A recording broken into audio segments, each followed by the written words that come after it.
नमः शिवाय। हर हर महादेव। आज की वीडियो से आप प्रतिदिन रोजाना नियम से सकंद पुराण की संपूर्ण कथाएं इस चैनल पर आप श्रवण कर पाएंगे। उम्मीद करती हूँ कथाओं का पूरा फल लेने के लिए आप कथाओं को शुरू से लेकर अंत तक जरूर श्रवण करेंगे, क्योंकि कथाओं का पूरा फल हमें कथाओं को पूरा सुनने से ही मिलता है। आधा अधूरा छोड़ने से हम सिर्फ पाप के भागीदार बनते हैं। तो चलिए आज की कथा हम शुरू करते हैं। ओम गण गणपते नमः।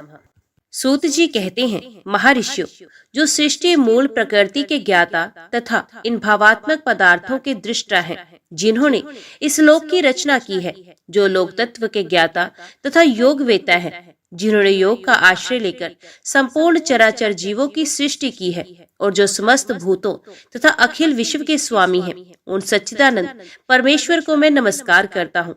फिर ब्रह्मा, महादेव, इंद्र, अन्य लोकपाल तथा सूर्य देव को एकाग्रचित से नमस्कार करके ब्रह्म स्वरूप वेद व्यास जी को प्रणाम करता हूँ। उन्हीं से इस पुराण विद्या को प्राप्त करके मैं आपके समक्ष प्रकाशित करता हूँ। जो नित्य, अव्यक्त एवं सबका कारण है, वे ब्रह्म ही महतत्व से लेकर विशेष पर्यंत विशाल ब्रह्मांड की सृष्टि करता है। ये विद्वानों का निश्चित सिद्धांत है। सबसे पहले तेजोमय अंड में ब्रह्मा जी का प्रादुर्भाव हुआ। वे अंड सब ओर जल से घिरा हुआ है। जल के बाहर तेज का घेरा और तेज के बाहर वायु का आवरण है। वायु आकाश से और आकाश भूत आदि से घिरा है। अहंकार को महतत्व ने घेर रखा है और महतत्व अव्यक्त मूल प्रकृति से घिरा है। उक्त अंड को ही संपूर्ण लोगों की उत्पत्ति का आश्रय बताया गया है। इसके सिवा इस पुराण में नदियों और पर्वतों की उत्पत्ति का बारंबार वर्णन आया है। मनवंतरों और कल्पों का भी संक्षेप में वर्णन है। पूर्व काल में ब्रह्मा जी ने महात्मा पुलस्त्य को इस पुराण का उपदेश दिया था। फिर पुलस्त्य ने इसे गंगा द्वार हरिद्वार में भीष्म जी को सुनाया था। इस पुराण का पठन, श्रवण तथा विशेषित स्मरण धन, यश और आयु को बढ़ाने वाला एवं संपूर्ण पापों का नाश करने वाला है। जो द्विज अंगों और उपनिषदों सहित चारों वेदों का ज्ञान रखता है, उसकी अपेक्षा वे अधिक विद्वान है, जो केवल इस पुराण का ज्ञाता है। इतिहास और पुराणों के सहारे ही वेद की व्याख्या करनी चाहिए, क्योंकि वेद अल्पज्ञ विद्वान से ये सोचकर डरता रहता है कि कहीं ये मुझ पर प्रहार न कर बैठे, अर्थ का अनर्थ ना कर बैठे। तात्पर्य ये है कि पुराणों का अध्ययन किए बिना वेदार्थ का ठीक ठीक ज्ञान नहीं होता। ये सुनकर ऋषियों ने सूत जी से पूछा, मुने, भीष्म जी के साथ पुलस्त्य ऋषि का समागम कैसे हुआ? पुलस्त्य मुनि तो ब्रह्मा जी के मानस पुत्र हैं।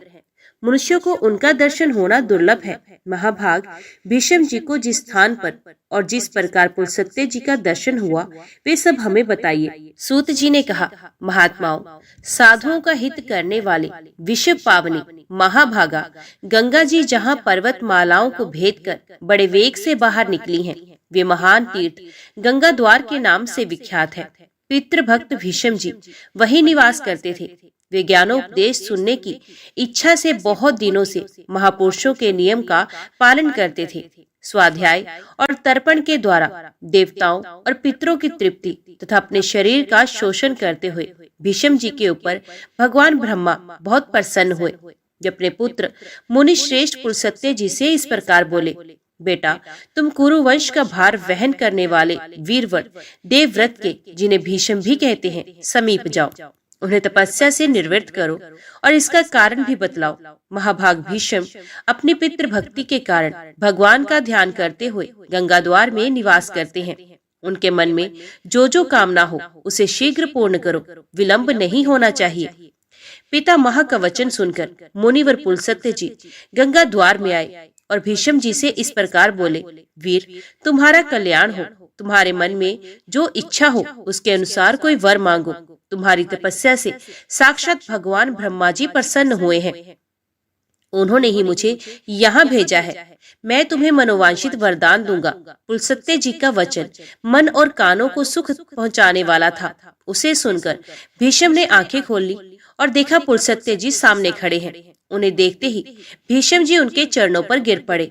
उन्होंने अपने संपूर्ण शरीर से पृथ्वी का स्पर्श करते हुए उन मुनि श्रेष्ठ को साष्टांग प्रणाम किया और कहा, भगवान, आज मेरा जन्म सफल हो गया। ये दिन बहुत ही सुंदर है, क्योंकि आज आपके विश्व वंदनीय चरणों का मुझे दर्शन प्राप्त हुआ है। आज आपने दर्शन दिया और विशेषित मुझे वरदान देने के लिए गंगा जी के तट पर पदार्पण किया। इतने से ही मुझे अपनी तपस्या का सारा फल मिल गया। ये कुश की चटाई है, इसे मैंने अपने हाथों से बनाया है और जहाँ तक हो सका है इस बात का भी प्रयत्न किया है कि ये बैठने वाले के लिए आराम देने वाली हो, अतः आप इस आसन पर विराजमान हो। ये पलाश के दोने में अर्घ प्रस्तुत किया गया है। इसमें दूब, चावल, फूल, कुश, सरसों, दही, शहद, जौ और दूध भी मिले हुए हैं। प्राचीन काल के ऋषियों ने ये अष्टांग अर्घ्य ही अतिथि को अर्पण करने योग्य बतलाया है। अमित तेजस्वी भीष्म के ये वचन सुनकर ब्रह्मा जी के पुत्र पुलस्त्य मुनि कुशासन पर बैठ गए। उन्होंने बड़ी प्रसन्नता के साथ पादम और अर्घ्य स्वीकार किया। भीष्म जी के शिष्टाचार से उन्हें बड़ा ही संतोष हुआ। वे प्रसन्न होकर बोले, महाभाग, तुम सत्यवादी, दानशील और सत्य प्रतिज्ञ राजा हो। तुम्हारे अंदर लज्जा, मैत्री और क्षमा आदि सद्गुण शोभा पा रहे हैं। तुम अपने पराक्रम से शत्रुओं का दमन करने में समर्थ हो। साथ ही धर्मज्ञ, कृतज्ञ, दयालु, मधुर भाषी, सम्मान के योग्य, पुरुषों को सम्मान देने वाले, विद्वान, ब्राह्मण भक्त तथा साधुओं पर स्नेह रखने वाले हो। वत्स, तुम प्रणाम पूर्वक मेरी शरण आए हो, अतः मैं तुम पर बहुत प्रसन्न हूँ। तुम जो चाहो वो पूछो, मैं तुम्हारे प्रत्येक प्रश्न का उत्तर दूंगा। भीष्म जी ने कहा, भगवान, पूर्व काल में भगवान ब्रह्मा जी ने किस स्थान पर रहकर देवताओं आदि की सृष्टि की थी, ये सब मुझे बताइए। उन महात्मा ने कैसे ऋषियों तथा देवताओं को उत्पन्न किया, कैसे पृथ्वी बनाई, किस तरह आकाश की रचना की और किस प्रकार इन समुद्र को प्रकट किया, भयंकर पर्वत, वन और नगर कैसे बनाए, मुनियों, प्रजापतियों, श्रेष्ठ सप्तऋषियों और भिन्न भिन्न वर्णों को, वायु को, गंधर्वों, यक्षों, राक्षसों, तीर्थों, नदियों, सूर्य आदि ग्रहों तथा तारों को भगवान ब्रह्मा ने किस तरह उत्पन्न किया, इन सब बातों का वर्णन कीजिए। पुलस्त्य जी ने कहा, पुरुष श्रेष्ठ भगवान ब्रह्मा साक्षात परमात्मा है। वे पर से भी पर तथा अत्यंत श्रेष्ठ हैं। उनमें रूप और वर्ण आदि का अभाव है। वे यद्यपि सर्वत्र व्याप्त हैं, तथापि ब्रह्म रूप से इस विश्व की उत्पत्ति करने के कारण विद्वानों के द्वारा ब्रह्मा कहलाते हैं। उन्होंने पूर्व काल में जिस प्रकार सृष्टि रचना की, ये सब मैं बता रहा हूँ। सुनो, सृष्टि के प्रारंभ काल में जब जगत के स्वामी ब्रह्मा जी कमल के आसन से उठे, तब सबसे पहले उन्होंने महतत्व को प्रकट किया। फिर महतत्व से वैकारिक, सात्विक, तेजस, राजस तथा भूतादि रूप, तामस, 3 प्रकार का अहंकार उत्पन्न हुआ, जो कर्म इंद्रियों सहित 5 ज्ञान इंद्रियों तथा पंचभूतों का कारण है। पृथ्वी, जल, तेज, वायु और आकाश, ये 5 भूत हैं। इनमें से एक एक के स्वरूप का वर्णन करता हूँ। भूतादि नामक तामस अहंकार ने विकृत होकर शब्द तन्मात्रा को उत्पन्न किया। उससे शब्द गुण वाले आकाश का प्रादुर्भाव हुआ। भूतादि तामस अहंकार ने शब्द तन्मात्रा रूप आकाश को सब ओर से आच्छादित किया। तब शब्द तन्मात्रा रूप आकाश से विकृत होकर स्पर्श तन्मात्रा की रचना की। उससे अत्यंत बलवान वायु का प्राकट्य हुआ, जिसका गुण स्पर्श माना गया है। तदंतर आकाश से आच्छादित होने पर वायु तत्व में विकार आया और उसने रूप तन्मात्रा की सृष्टि की। वे वायु से अग्नि के रूप में प्रकट हुई। रूप उसका गुण कहलाता है। तत्पश्चात स्पर्श तन्मात्रा वाले वायु ने रूप तन्मात्रा वाले तेज को सब ओर से आवृत किया। इससे अग्नि तत्व ने विकार को प्राप्त होकर रस तन्मात्रा को उत्पन्न किया। उससे जल की उत्पत्ति हुई, जिसका गुण रस माना गया है। फिर रूप तन्मात्रा वाले तेज ने रस तन्मात्रा रूप जल तत्व को सब ओर से आच्छादित किया। इससे विकृत होकर जल तत्व ने गंध तन्मात्रा की सृष्टि की, जिससे ये पृथ्वी उत्पन्न हुई। पृथ्वी का गुण गंध माना गया है। इंद्रियां तेजस कहलाती हैं, क्योंकि वे राजस अहंकार से प्रकट हुई हैं। इंद्रियों के अधिष्ठाता 10 देवता वैकारी कहे गए हैं, क्योंकि उनकी उत्पत्ति सात्विक अहंकार से हुई है। इस प्रकार इंद्रियों के अधिष्ठाता 10 देवता और 11वां मन ये वैकारिक माने गए हैं।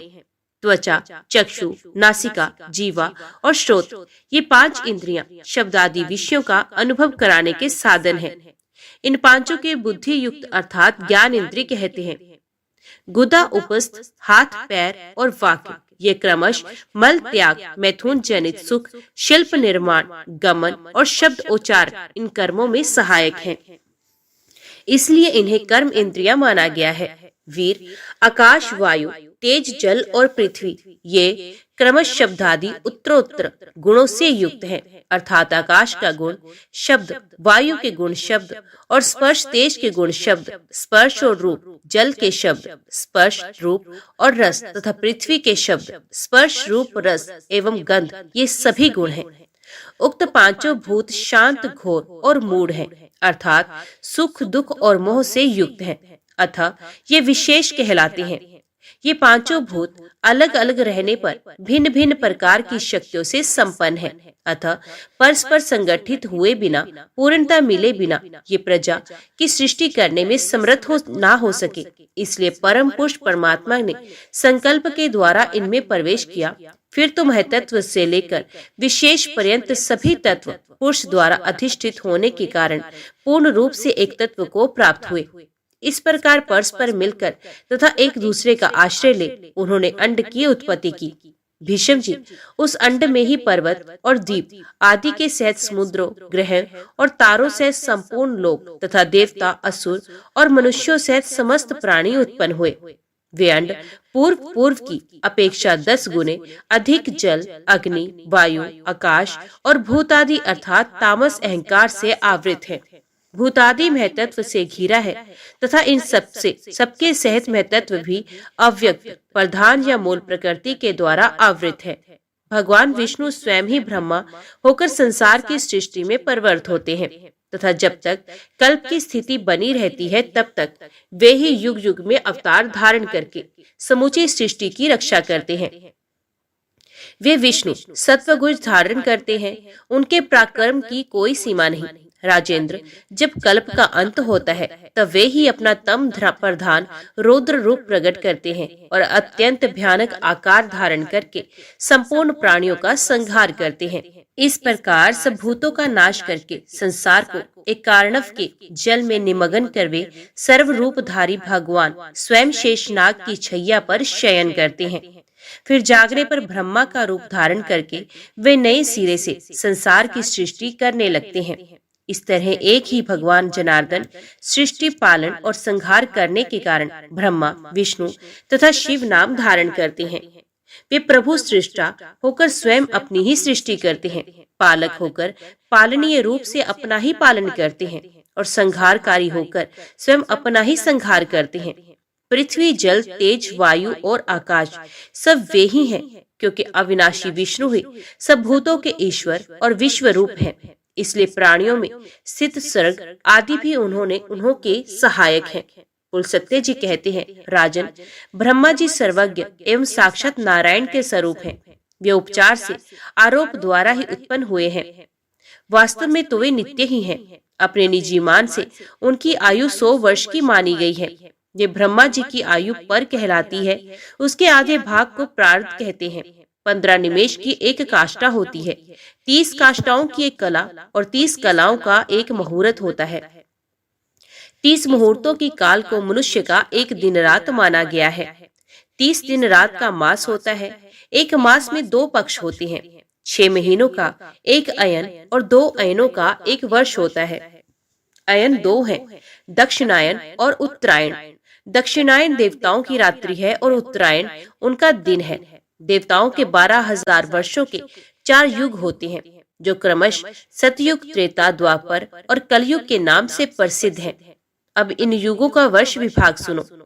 पुरातत्व के ज्ञाता विद्वान पुरुष कहते हैं कि सतयुग आदि का परिमाण क्रमश 4, 3, 2 और 1000 दिव्य वर्ष है।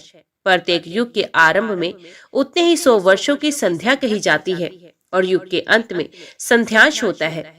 संध्याश का मान भी उतना ही है जितना संध्या का। नृपश्रेष्ठ, संध्या और संध्यांश के बीच का जो समय है उसी को युग समझना चाहिए। वही सतयुग और त्रेता आदि के नाम से प्रसिद्ध है। सतयुग, त्रेता, द्वापर और कलयुग ये सब मिलकर चतुर्युग कहलाते हैं। ऐसे 1000 चतुर्युगों को ब्रह्मा का एक दिन कहा जाता है। राजन, ब्रह्मा के एक दिन में 14 मनु होते हैं। उनके समय का प्रमाण सुनो। सप्तऋषि, देवता, इंद्र, मनु और मनु के पुत्र ये एक ही समय में उत्पन्न होते हैं तथा अंत में साथ ही साथ इनका संहार भी होता है। 71 युग से कुछ अधिक काल का एक मनवंतर होता है। यही मनु और देवताओं आदि का समय है। इस प्रकार दिव्य वर्ष गणना के अनुसार 8,52,000 वर्षों का एक मनवंतर होता है। महामते मानव वर्षों से गणना करने पर मनवंतर का कालमान पूरा 30,67,20,000 वर्ष होता है, इससे अधिक नहीं। इस काल को 14 गुना करने पर ब्रह्मा के एक दिन का मान होता है। उसके अंत में नैमित्तिक नाम वाला ब्रह्म प्रलय होता है। उस समय भूरलोक, भूवरलोक और स्वरलोक संपूर्ण त्रिलोकी दग्ध होने लगती है और महरलोक में निवास करने वाले पुरुष आंच से संतप्त होकर जनलोक में चले जाते हैं।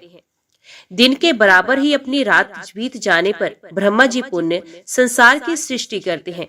इस प्रकार पक्ष, मास आदि के क्रम से धीरे धीरे ब्रह्मा जी का 1 वर्ष व्यतीत होता है तथा इसी क्रम से उनके 100 वर्ष भी पूरे हो जाते हैं। 100 वर्ष ही उन महात्मा की पूरी आयु है। भीष्म जी ने कहा, महामुने, कल्प के आदि में नारायण संज्ञक भगवान ब्रह्मा ने जिस प्रकार संपूर्ण भूतों की सृष्टि की उसका आप वर्णन कीजिए। पुलस्त्य जी ने कहा, राजन, सबकी उत्पत्ति के कारण और अनादि भगवान ब्रह्मा जी ने जिस प्रकार प्रजावर्ग की सृष्टि की वे बताता हूँ, सुनो। जब पिछले कल्प का अंत हुआ उस समय रात्रि में सोकर उठने पर सत्व गुण के उद्रेक से युक्त प्रभु ब्रह्मा जी ने देखा कि संपूर्ण लोक सूना हो रहा है।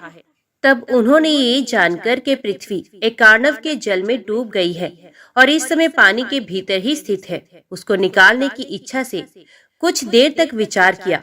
फिर वे यज्ञ में वराह का स्वरूप धारण कर जल के भीतर प्रविष्ट हुए। भगवान को पाताल लोक में आया देख पृथ्वी देवी भक्ति से विनम्र हो गई और उनकी स्तुति करने लगी और बोली, हे भगवान, आप सर्वभूत स्वरूप परमात्मा हैं, आपको बारंबार नमस्कार है। आप इस पाताल लोक से मेरा उद्धार कीजिए। पूर्व काल में मैं आपसे ही उत्पन्न हुई थी। परमात्मन, आपको नमस्कार है। आप सबके अंतर्यामी हैं, आपको प्रणाम है। कारण और कार्य आपके ही स्वरूप हैं, काल भी आप ही हैं, आपको नमस्कार है। प्रभु, जगत की सृष्टि आदि के समय आप ही ब्रह्मा, विष्णु और रुद्र रूप धारण करके संपूर्ण भूतों की उत्पत्ति, पालन और संहार करते हैं। यद्यपि आप इन सबसे परे हैं, मुमुक्षु पुरुष आपकी आराधना करके मुक्त हो पर ब्रह्म परमात्मा को प्राप्त हो गए हैं। भला आप वासुदेव की आराधना किए बिना कौन मोक्ष पा सकता है? जो मन से ग्रहण करने योग्य, नेत्र आदि इंद्रियों द्वारा अनुभव करने योग्य तथा बुद्धि के द्वारा विचारणीय है, वे सब आप ही का रूप है। नाथ, आप ही मेरे उपादान है, आप ही आधार है, आपने ही मेरी सृष्टि की है तथा मैं आप ही की शरण में हूँ। इसलिए इस जगत के लोग मुझे माधवी कहते हैं। पृथ्वी ने जब इस प्रकार स्तुति की तब उन परम ब्रह्म कांतिमान भगवान धरणीधर ने घर स्वर में गर्जना की। सामवेद ही उनकी उस ध्वनि के रूप में प्रकट हुआ। उनके नेत्र खिले हुए कमल के समान शोभा पा रहे थे तथा शरीर कमल के पत्ते के समान श्याम रंग का था। उन महावराह रूपधारी भगवान ने पृथ्वी को अपनी दाढ़ों पर उठा लिया और रसातल से वे ऊपर की ओर उठे। उस समय उनके मुख से निकली हुई सांस के आघात से उछले हुए उस प्रलयकालीन जल ने जललोक में रहने वाले सनंदन आदि मुनियों को भिगोकर निष्पाप कर दिया। निष्पाप तो वो थे ही, उन्हें और भी पवित्र बना दिया।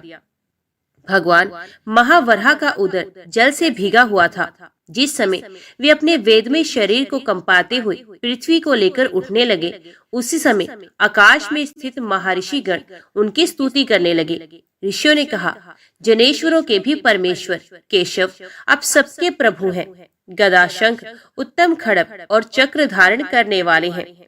सृष्टि पालन और संहार के कारण तथा ईश्वर भी आप ही हैं, जिसे परम पद कहते हैं। वे भी आपसे भिन्न नहीं है। प्रभु, आपका प्रभाव अतुलनीय है। पृथ्वी और आकाश के बीच जितना अंतर है, वे सब आपके ही शरीर से व्याप्त है। इतना ही नहीं, ये संपूर्ण जगत भी आपसे व्याप्त है। भगवान, आप इस विश्व का हित साधन कीजिए। जगदीश्वर, एकमात्र आप ही परमात्मा है। आपके सिवा दूसरा कोई नहीं। आप ही की महिमा है जिससे ये चराचर जगत व्याप्त हो रहा है। ये सारा जगत ज्ञान स्वरूप है, तो भी अज्ञानी मनुष्य इससे पदार्थ रूप देखते हैं, इसलिए उन्हें संसार समुद्र में भटकना पड़ता है। परंतु परमेश्वर, जो लोग विज्ञान वेता है, जिनका अंतकरण शुद्ध है, वे समस्त संसार को ज्ञान में ही देखते हैं, आपका स्वरूप ही समझते हैं। सर्वभूत स्वरूप परमात्मन, अब प्रसन्न होइए। आपका स्वरूप अप्रमेय है। प्रभु भगवान, आप सबके उद्धव के लिए इस पृथ्वी का उद्धार एवं संपूर्ण जगत का कल्याण कीजिए। राजन, सनकादि मुनि जब इस प्रकार स्तुति कर रहे थे, उसी समय पृथ्वी को धारण करने वाले परमात्मा महावराह शीघ्र ही इस वसुंधरा को ऊपर उठा लाए और उसे महासागर के जल पर स्थापित किया। उस जल राशि के ऊपर ये पृथ्वी एक बहुत बड़ी नौका की भांति स्थित हुई। तत्पश्चात भगवान ने पृथ्वी के कई विभाग करके 7 द्वीपों का निर्माण किया तथा भूरलोक, भूवरलोक, स्वरलोक और महरलोक, इन 4 लोकों की पूर्वत कल्पना की। तदंतर ब्रह्मा जी ने भगवान से कहा, प्रभु, मैंने इस समय जिन प्रधान असुरों का वरदान दिया है, उनको देवताओं की भलाई के लिए आप मार डालें। मैं जो सृष्टि रचूंगा उसका आप पालन करें। उनके ऐसा कहने पर भगवान विष्णु तथास्तु कहकर चले गए और ब्रह्मा जी ने देवता आदि प्राणियों की सृष्टि आरंभ की। महतत्व की उत्पत्ति को ही ब्रह्मा की प्रथम सृष्टि समझना चाहिए। तन्मात्राओं का आविर्भाव दूसरी सृष्टि है, उसे भूत सर्ग भी कहते हैं। वैकारिक अर्थात सात्विक अहंकार से जो इंद्रियों की उत्पत्ति हुई है, वे तीसरी सृष्टि है, उसी का नाम इंद्रिय सर्ग है। इस प्रकार वे प्राकृतिक सर्ग है जो अबुद्धि पूर्वक उत्पन्न हुआ है। चौथी सृष्टि का नाम है मुख्य सर्ग। पर्वत और वृक्ष आदि स्थावर वस्तुओं को मुख्य कहते हैं। त्र्यक स्तोत्र कहकर जिनका वर्णन किया गया है, वे पशु पक्षी कीट पतंग आदि ही 5वीं सृष्टि के अंतर्गत है। उन्हें त्र्यक योनि भी कहते हैं। तत्पश्चात ऊर्ध्वरेता देवताओं का सर्ग है, वही 6ठी सृष्टि है और उसी को देव सर्ग भी कहते हैं। तदंतर 7वीं सृष्टि वही मानव वर्ग कहलाती है। 8वां अनुग्रह सर्ग है, वे सात्विक भी है और तामस भी। इन 8 सर्गों में से अंतिम 5 वैकृत सर्ग माने गए हैं तथा आरंभ के 3 सर्ग प्राकृतिक बताए गए हैं। 9वां कुमार सर्ग है, वे प्राकृतिक भी है और वैकृत भी। इस प्रकार जगत की रचना में प्रवृत्त हुए जगदीश्वर प्रजापति के ये प्राकृतिक और वैकृत नामक 9 सर्ग तुम्हें बतलाए गए हैं, जो जगत के मूल कारण है। अब तुम और क्या सुनना चाहते हो? भीष्म जी ने कहा, गुरुदेव, आपने देवताओं आदि की सृष्टि थोड़े में ही बताई है। मुनि श्रेष्ठ, अब मैं उसे आपके मुख से विस्तार के साथ सुनना चाहता हूँ। पुलसत्य जी ने कहा, राजन, संपूर्ण प्रजा अपने पूर्वकृत शुभाशुभ कर्मों से प्रभावित रहती है, अतः परले काल में सबका संहार हो जाने पर भी वे अब उन कर्मों के संस्कार से मुक्त नहीं हो पाती। जब ब्रह्मा जी सृष्टि कार्य में प्रवृत्त हुए, उस समय उनसे देवताओं से लेकर स्थावर पर्यंत 4 प्रकार की प्रजा उत्पन्न हुई। वे चारों ब्रह्मा जी के मानसिक संकल्प से प्रकट होने के कारण मानसी प्रजा कहलाई। तदंतर प्रजापति ने देवता, असुर, पितर और मनुष्य, इन 4 प्रकार के प्राणियों की तथा जल की भी सृष्टि करने की इच्छा से अपने शरीर का उपयोग किया। उस समय सृष्टि की इच्छा वाले मुक्तात्मा प्रजापति की जंघा से पहले दुरात्मा असुरों की उत्पत्ति हुई। उनकी सृष्टि के पश्चात भगवान ब्रह्मा ने अपनी आयु से इच्छा अनुसार किया वयो पक्षियों को उत्पन्न किया। फिर अपनी भुजाओं से भेड़ों और मुख से बकरों की रचना की। इसी प्रकार अपने पेट से गायों और भैंसों को तथा पैरों से घोड़े, हाथी, गधे, नील गाय, हरिण, ऊंट, खच्चर तथा दूसरे पशुओं की सृष्टि की। ब्रह्मा जी की रोमावलियों से फल मूल तथा भांति भांति के अन्नों का प्रादुर्भाव हुआ। कल्प के आदि में प्रजापति ब्रह्मा ने देवताओं, असुरों, पितरों और मनुष्यों की सृष्टि करके फिर यक्ष, पिशाच, गंधर्व, अप्सरा, सिद्ध, किन्नर, राक्षस, सिंह, पक्षी, मृग और सर्पों को उत्पन्न किया। नित्य और अनित्य जितना भी ये चराचर जगत है, सबको आदि करता भगवान ब्रह्मा ने उत्पन्न किया। उन उत्पन्न हुए प्राणियों में से जिन्होंने पूर्व कल्प में जैसे कर्म किए थे, वे पुण्य बारंबार जन्म लेकर वैसे ही कर्मों में प्रवृत्त हुए। इस प्रकार भगवान विधाता ने ही इंद्रियों के विषयों, भूतों और शरीरों में विभिन्नता एवं पृथक पृथक व्यवहार उत्पन्न किया। उन्हीं के कल्प के आरंभ में वेद के अनुसार देवता आदि प्राणियों के नाम, रूप और कर्तव्य का विस्तार किया। ऋषियों तथा अन्यान्य प्राणियों के भी वेदानुकूल नाम तथा उनके यथा योग्य कर्मों को भी ब्रह्मा जी ने ही निश्चित किया। जिस प्रकार भिन्न भिन्न ऋतुओं के बारंबार आने पर उनके विभिन्न प्रकार के चिन्ह पहले के समान ही प्रकट होते हैं, उसी प्रकार सृष्टि के आरंभ में सारे पदार्थ पूर्व कल्प के अनुसार ही दृष्टि गोचर होते हैं। सृष्टि के लिए इच्छुक तथा सृष्टि की शक्ति से युक्त ब्रह्मा जी की कल्प के आदि में बारंबार ऐसी ही सृष्टि किया करते हैं। भीष्म जी ने कहा, ब्राह्मण, आपने अर्वोक स्तोत्र नामक सर्ग का, जो मानव सर्ग के नाम से भी प्रसिद्ध है, संक्षेप में वर्णन किया। अब उसी का विस्तार के साथ कहिए। ब्रह्मा जी ने मनुष्यों की सृष्टि किस प्रकार की? महामुने, प्रजापति ने चारों वर्णों तथा उनके गुणों को कैसे उत्पन्न किया और ब्रह्मादि वर्णों के कौन कौन से कर्म माने गए हैं, इन सब बातों का वर्णन कीजिए। पुलस्त्य जी बोले, कुरुश्रेष्ठ, सृष्टि की इच्छा रखने वाले ब्रह्मा जी ने ब्राह्मण, क्षत्रिय, वैश्य और शूद्र इन चार वर्णों को उत्पन्न किया। इनमें ब्राह्मण मुख से, क्षत्रिय वक्ष स्थल से, वैश्य जांघों से और शूद्र ब्रह्मा जी के पैरों से उत्पन्न हुए। महाराज, ये चारों वर्ण यज्ञ के उत्तम साधन है। अतः ब्रह्मा जी ने यज्ञ अनुष्ठान की सिद्धि के लिए ही इन सब की सृष्टि की। यज्ञ से तृप्त होकर देवता लोग जल की वृष्टि करते हैं, जिससे मनुष्यों की भी तृप्ति होती है। अतः धर्म में यज्ञ सदा ही कल्याण का हेतु है। जो लोग सदा अपने वर्णोचित कर्म में लगे रहते हैं, जिन्होंने धर्म विरुद्ध आचरणों का परित्याग कर दिया है तथा जो सन्मार्ग पर चलने वाले हैं, ये श्रेष्ठ मनुष्य ही यज्ञ का यथावत अनुष्ठान करते हैं। राजन, यज्ञ के द्वारा मनुष्य इस मानव देह के त्याग के पश्चात स्वर्ग और अपवर्ग भी प्राप्त कर सकते हैं तथा और भी जिस जिस स्थान को पाने की उन्हें इच्छा हो, उसी उसी में वे जा सकते हैं। नरपश्रेष्ठ, ब्रह्मा जी के द्वारा चातुर्वर्ण व्यवस्था के अनुसार रची हुई प्रजा उत्तम श्रद्धा के साथ श्रेष्ठ आचार का पालन करने लगी।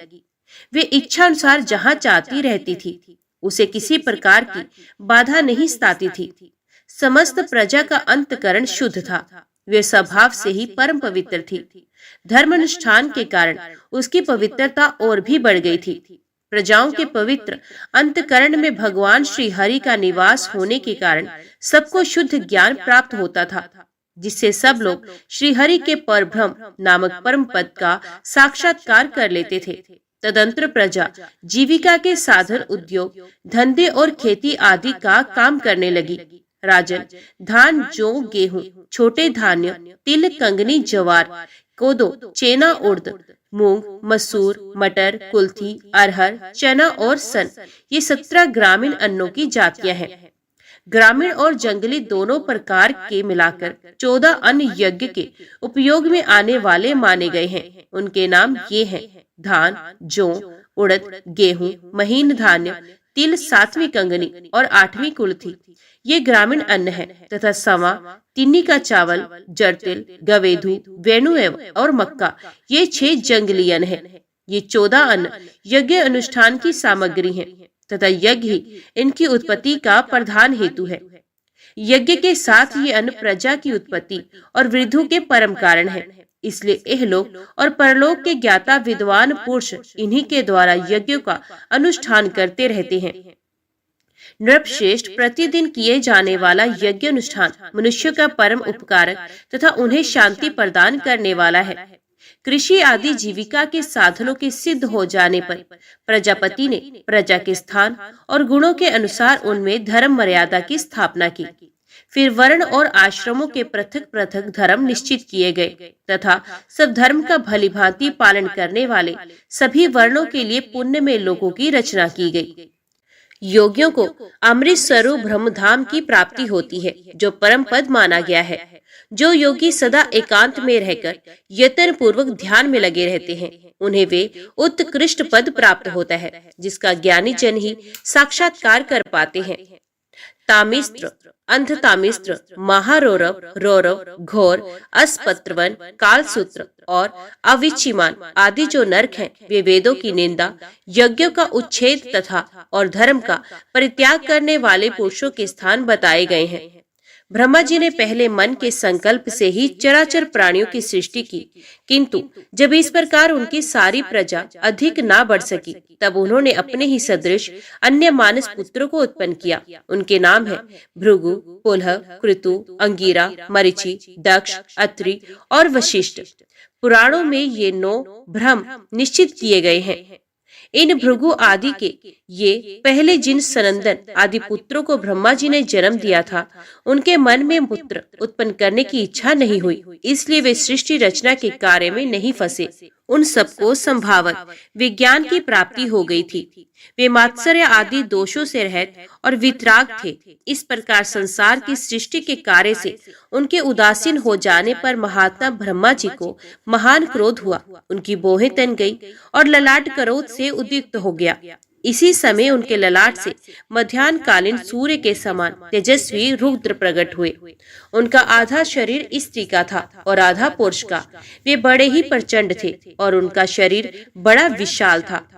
तब ब्रह्मा जी ने उन्हें ये आदेश देकर कि तुम अपने शरीर के 2 भाग करो, वहां से अंतर ध्यान हो गए। उनके ऐसा कहने पर रुद्र ने अपने शरीर के स्त्री और पुरुष दोनों भागों को पृथक पृथक कर दिया और फिर पुरुष भाग को 11 रूपों में विभक्त किया। इसी प्रकार स्त्री भाग को भी अनेकों रूपों में प्रकट किया।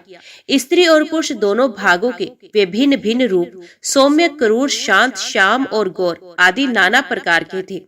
तत्पश्चात ब्रह्मा जी ने अपने से उत्पन्न अपने ही स्वरूप भूत स्वयंभू को प्रजापालन के लिए प्रथम मनु बनाया। स्वयंभू मनु ने शत्रुपा नाम की स्त्री को, जो तपस्या के कारण पाप रहित थी, अपनी पत्नी के रूप में स्वीकार किया। देवी शत्रुपा ने स्वयंभू मनु से 2 पुत्र और 2 कन्याओं को जन्म दिया। पुत्रों के नाम थे प्रियव्रत और उत्तानपाद तथा कन्याएं प्रसूति और अकृति के नाम से प्रसिद्ध हुई।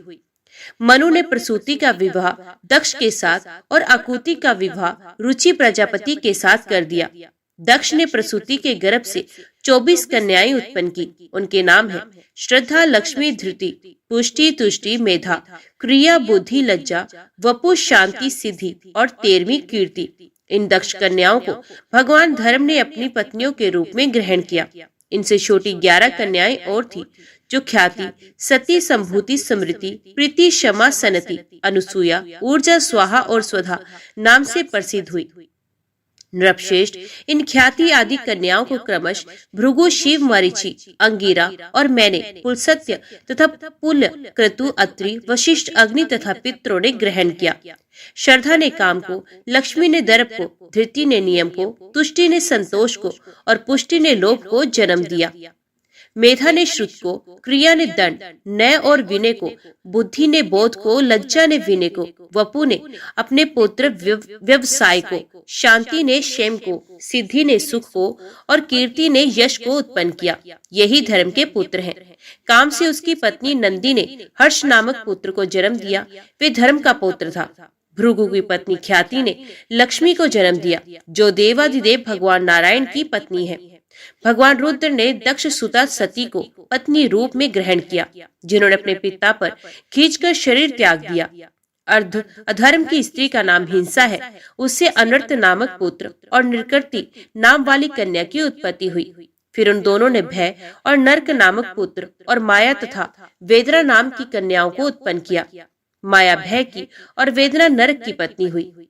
उनमें से माया ने समस्त प्राणियों का संहार करने वाले मृत्यु नामक पुत्र को जन्म दिया और वेदना से नरक के अंश से दुख की उत्पत्ति हुई। फिर मृत्यु से व्याधि, जरा, शोक, तृष्णा और क्रोध का जन्म हुआ। ये सभी अधर्म स्वरूप हैं और दुखोत्तर नाम से प्रसिद्ध हैं। इनके ना कोई स्त्री है ना ही पुत्र। ये सबके सब नैष्टिक ब्रह्मचारी हैं। राजकुमार भीष्म ये ब्रह्मा जी के रुद्र रूप हैं और ये ही संसार के नित्य प्रलय में कारण होते हैं। ओम नमो भगवते वासुदेवाय नमः। जय श्री राधा कृष्णा। आज की वीडियो में इतना ही। उम्मीद करती हूँ वीडियो आपको पसंद आई होगी। वीडियो पसंद आई हो तो वीडियो को लाइक और चैनल को सब्सक्राइब जरूर कीजिएगा।